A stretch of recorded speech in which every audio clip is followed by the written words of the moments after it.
very much that's where we're coming from with this. It's cannabis has a holistic way of helping you with all sorts of different problems.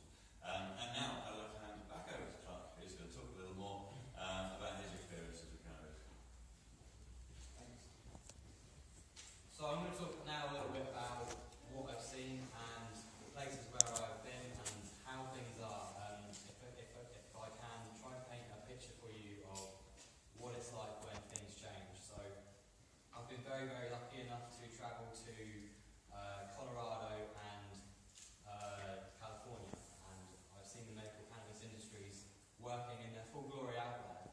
They're not perfect by any means, but they're so much further from where we are here. It's insane. To be honest with you, I was shocked. It blew my mind just going out there and actually seeing it and living it, because I went there for 3 months in 2011, just about a year after I was diagnosed with MS.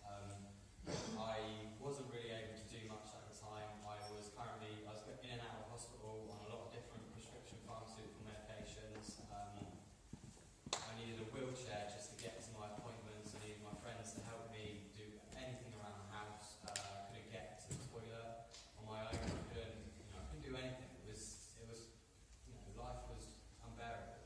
I took myself out to California. I was lucky enough to meet a lot of people out there and a lot of people who work in the medical cannabis industry. And there's a bunch of amazing, kind, genuine and generous people out there who really helped me, basically. So I managed to get myself a doctor's recommendation, but not just one but two. So I've actually now had 2 independent Californian physicians both recommend that I use medical cannabis to treat my MS. And in this country, we're talking about Sativex. My GP wants me to have Sativex. My neurologist wants me to have Sativex. My MS nurse wants me to have Sativex. I tried to get Sativex. I would like to have Sativex, but they won't pay for it, so I can't get it.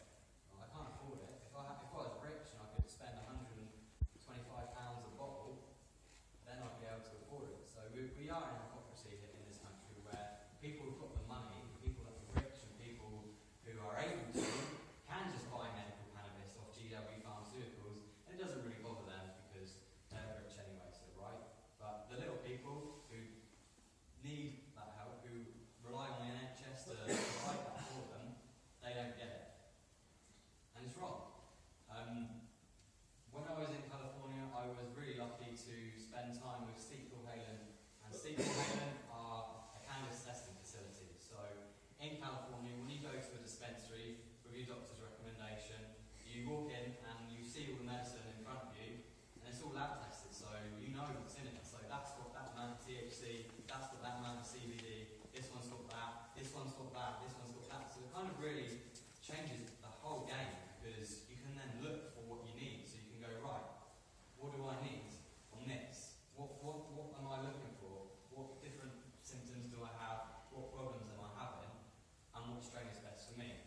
Not only that, but the people selling it, the bud tenders, actually are very knowledgeable, and they know what strains are best for the right people. They know they're going to be saying, if someone comes in with anxiety and they say, oh, you probably don't want to have this 24% THC strain with no CBD in it, because that might not be a good thing for you. However, this one over here, which is like 7% CBD, 7% THC, that one's going to be probably quite good. CBD's been proven to be an antipsychotic. In fact, GW Pharmaceuticals, we keep talking about them, but they're actually now testing Sativex as for schizophrenia, and then phase 2 trials. Hang on a minute. What? So the main justification for the illegality of cannabis in this country is undoubtedly the fact that it causes mental health problems, that it causes schizophrenia, that it makes people go insane. But yet, the government licenses a company to test on cannabis to treat schizophrenia. Does our government lie to us?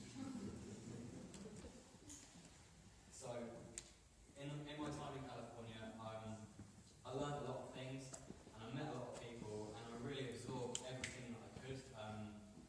It was very tempting, very, very, very tempting to try to stay. I really wanted to stay. For myself, for my life, I should have stayed. But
they make cannabis edibles.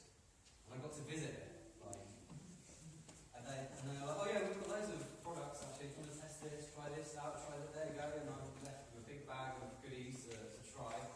And that patients deserve that. Patients need that. Why are we denied that? Why are we forced to the streets? Why do we have to go to criminal gangs or risk imprisonment or arrest or police come in through our doors just to get the medicine that works for us? Why is that? It's because the government wants to make money from it, right? Because the government it's really a very complex issue, and it's such a hard thing to try and put into a few words. But basically, the long and the short of it is that there's a lot of vested interests in cannabis remaining illegal, in overall drug prohibition, to be honest with you. And those vested interests have lobbyists, have money, and have power. They spend money on keeping it illegal. They spend money on stigmatization, and they spend money on making you guys and everyone in this room not have the medicine that works for us. So that's why it is. So that's why we're trying to change this, and that's why we're trying to stand up and be proud and say, do you know what? I don't care about your stigma. I don't care about your lies. I am a medical cannabis patient, and I'm proud. I'm proud to be a medical cannabis patient because I saved my country close to, John, we did get it wrong, it's close to £30,000 a year, not 40, but yeah, I say that's still a lot of money. That's still a hell of a lot of money, and that's just one person. So if I can save the NHS that much money, then what could everyone else be saving that they're currently on it? And then we go into a whole other situation about alcohol. We compare cannabis to alcohol, and we see how much money the NHS is actually spending on treating and dealing with the problem of alcohol.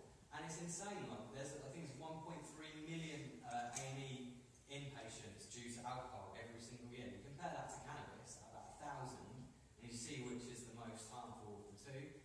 But you can go to any shop and you can get alcohol. You see adverts for it on TV, and that's fine. Well, they make money on that, don't they? So there we go.